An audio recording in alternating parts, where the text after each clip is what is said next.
আল্লাহকে খুশি করার জন্য যে কোরবানি করছেন, মাঝে মধ্যে একটু অ্যাসিড টেস্ট করবেন। অ্যাসিড টেস্ট বলবো, ধরেন আপনি প্রতি বছর গরু কোরবানি করেন, এক বছর হঠাৎ করে ছাগল কোরবানি করেন, ছাগল কোরবানি করেন, আপনি বলবেন ওই বছর তাহলে তো গরু গোশত দিতে পারবো না, তো আরো কয়েকটা ছাগল কিনে কোরবানি আরো বেশি করা যায়, তো একজনে একটা বেশি করলে সমস্যা নাই। ছাগল অনেকগুলো কিনে গরিব দুঃখীদেরকে দিয়ে দেন, তারা কোরবানি করে, তারা গোশত খায় ফেলাকে আপনার তরফ থেকে কোরবানি হয়ে যাবে। আপনি একটা ছাগল করেন, দেখেন এটা মানাইতে পারেন কিনা নিজেরে। যদি কোনো অসুবিধা না হয় মানাইতে, তাহলে আলহামদুলিল্লাহ আল্লাহ শুকর আদায় করতে পারেন যে আপনার নিয়তের মধ্যে বোধহয় ভেজাল নাই। আর যদি মনে হয় না প্রতি বছর গরু দেই, এবার ছাগল দিলে কেমনে হয়, মানুষ কি বলবে, তাহলে বুঝতে হবে ডাল মে কুচ কালা নেই, পুরা হি কালা হয়। আল্লাহ তাআলা আমাদের সবাইকে ইখলাসের সাথে তাকওয়ার সাথে কুরবানির এই আমলটি সম্পাদন করার তৌফিক দান করুন। ভাইরা আমার, কুরবানির সামনে আসছে, এখন থেকে আমরা একটু পরিবারের সদস্যদেরকে নিয়ে বসি, বাচ্চা সহ ফ্যামিলির সব সদস্যরা একটু বসেন, মশওয়ারায় বসেন, পরামর্শ মজলিসে বসেন, বসে জিজ্ঞাসা করেন আমরা আসলে কোরবানিটা কেন করতেছি। গোশত খাওয়া, ফ্রেশ গোশত আহরণ করা, মানুষের সামনে নিজেদের মুখ উজ্জ্বল করা, কি ধান্দা, উদ্দেশ্য কি?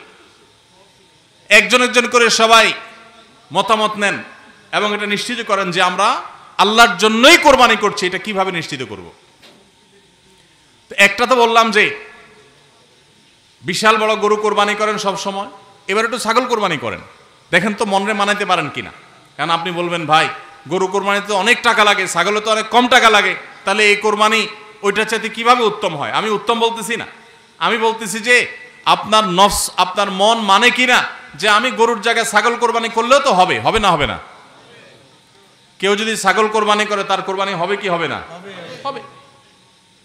কোরবানি ছাগলও করা যায়, গরুও করা যায়, বেড়াও করা যায়, দম্বাও করা যায়, মহিষ দিয়েও করা যায়, উট দিয়েও করা যায়, এসব পশু দিয়ে কোরবানি করা যায়। অতএব আপনি এবছর একটু ছাগল দিয়ে করেন, বাকি গরু কেনার যে আরো বাজেটের টাকা ছিল সেগুলো দিয়ে আরো কয়েকটা ছাগল কিনে গরিব মানুষকে দিয়ে দেন, ওটা যাতে এলাকা মানুষ টেন না পায়, অন্য এলাকায় দিয়ে দেন।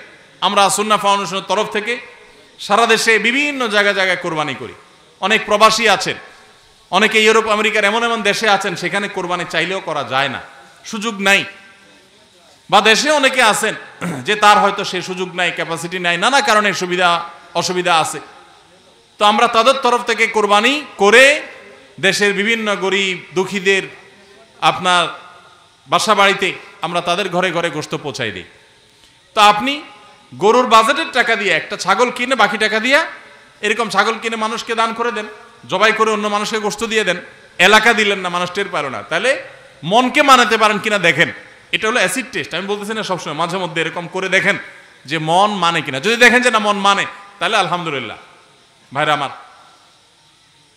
আর একইভাবে মাঝে মধ্যে আমার কোরবানি আমি জবাই করলাম, গোশত সব দিয়ে দিলাম, ফ্রিজে খুব একটা ভরলাম না, অল্প স্বল্প রাখলাম, কারণ আল্লাহ তাআলা বলেছেন ফাকুলু মিনহা ওয়া আতি'মুল বাঈসাল ফাকির, ফাকুলু মিনহা ওয়া আতি'মুল কানি' ওয়াল মু'তার। কোরবানি গোশত নিজেও খাবো, গরিব দুঃখীকেও খাওয়াবো, যে চায় তাকেও দিব, যে চায় না আত্মীয় স্বজন তাদেরকেও দিব। অতএব মুস্তাহাব এই তিনও ভাগে ভাগ করা, কিন্তু এটা ফরজ ওয়াজিব না। তাহলে আমি পরিমাণ একটু কম রেখে বেশিরভাগই দিয়ে দিলাম, মন মানে কিনা দেখেন, মন মানে কিনা।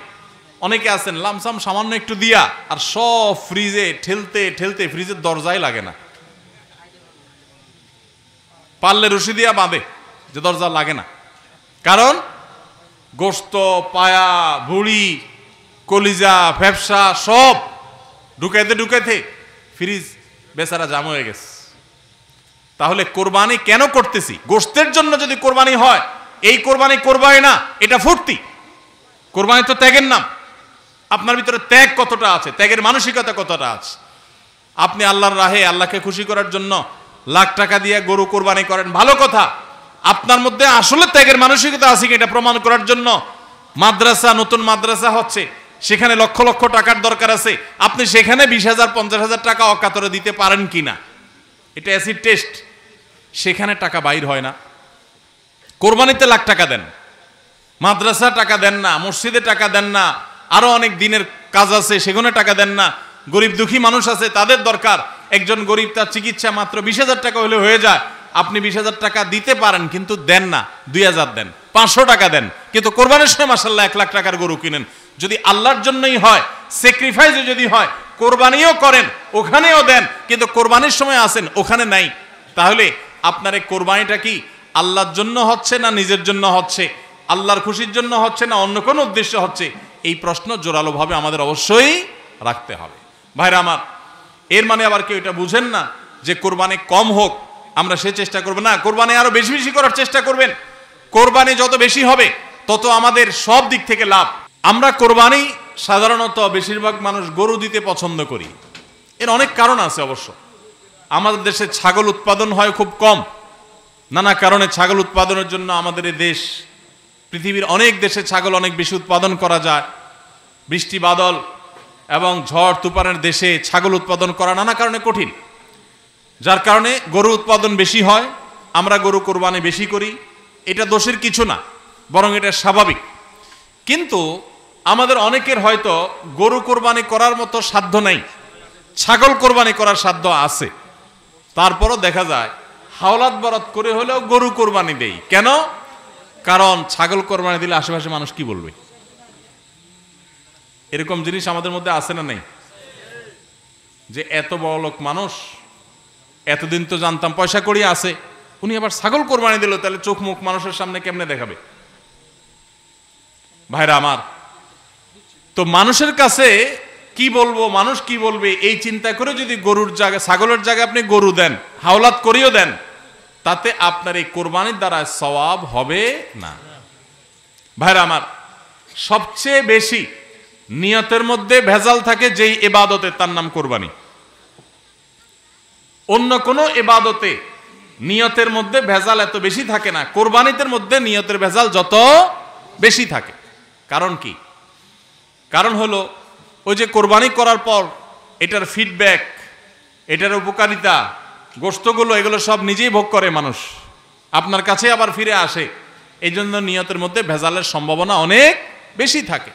ভাইরা আমার, আমাদের প্রিয় নবী সাল্লাল্লাহু আলাইহি সাল্লাম তিনি কিন্তু গরু কিংবা ওঁট দিয়ে কোরবানি দেন নাই। এর মানে এইটা না যে গরু বা ওঁট দিয়ে কোরবানি দিলে সওয়াব কম হবে, এটা না। উদ্দেশ্য হলো যে ছাগল, দুম্বা, ভেড়া এরকম ছোট পশু দিয়ে কোরবানি তিনি দিয়েছেন, সাহাবা একরাম অনেকে দিয়েছেন। এখনকার মিডল ইস্টের মানুষ শতকরা বোধহয় 90-95 জন মানুষ হবে বা আরো বেশি সংখ্যক মানুষ হবে, প্রায় সবাই, তারা কিন্তু ছাগল, দুম্বা বা ভেড়া এই ছোট পশু দিয়ে কোরবানি দেয়। আমাদের দেশে আমরা বড় পশু অর্থাৎ গরু দিয়ে কোরবানি দেই, সেটার যৌক্তিক কারণ আছে। আমি বলেছি যে আমাদের দেশে গরু উৎপাদন করা যত সহজ হয়, ছাগল উৎপাদন করা এত সহজ হয় না, নানা কারণে গরুর ছাগলের চাইতে গরুর উৎপাদন বেশি হয়, সেই হিসাবে আমরা করি, ঠিক আছে। কিন্তু যদি উদ্দেশ্য হয় বড় পশু কোরবানি করে আমি বড় কোরবানি দাতা জাহির করব নিজেকে, তাহলে এর মাধ্যমে সওয়াব হওয়া তো দূরের কথা, মানুষ দেখানো ইবাদত করার কারণে শিরকে আসগরের গুনাহ হওয়ার আশঙ্কা আছে। আমার কথা কি বুঝাইতে পারছি? ভাইরা আমার, আমাদের দেশে বাস্তবতা হলো কিছু নেককার মানুষ আছেন, আল্লাহ তাআলা পয়সা করে দিয়েছেন, হালাল টাকা, আবার আল্লাহর উদ্দেশ্যে বড় পশু কুরবানি করে গরিব দুঃখীকে গোশত খাওয়ায়, গরিবদের পুষ্টির যোগান হয়, এরকম নেক উদ্দেশ্যওয়ালা মানুষ আছে আলহামদুলিল্লাহ। কিন্তু এই সীমিত সংখ্যক মানুষ ছাড়া সাধারণত গরুর সাইজ যত বড় হয় নিয়তের ভেজাল তত বেশি হয়। আমি কি আপনাদের বুঝাতে পারছি? সাধারণত গরুর সাইজ যত বড় হয় নিয়তের ভেজাল তত বেশি হয়। সব ক্ষেত্রে এটা প্রযোজ্য না। অনেক নেককার মানুষ আছেন যে গরুর সাইজে বড়, মাশাআল্লাহ নিয়তটাও খালেস, আবার উপার্জনও হালাল, এরকম আল্লাহর বান্দাও আছেন, কিন্তু তাদের সংখ্যা খুবই কম। সাধারণত গরুর আকার যত বড় হয় এই বেশিরভাগ এই শ্রেণীর কোরবানি দাতাদের নিয়তে ভেজাল বেশি হয়।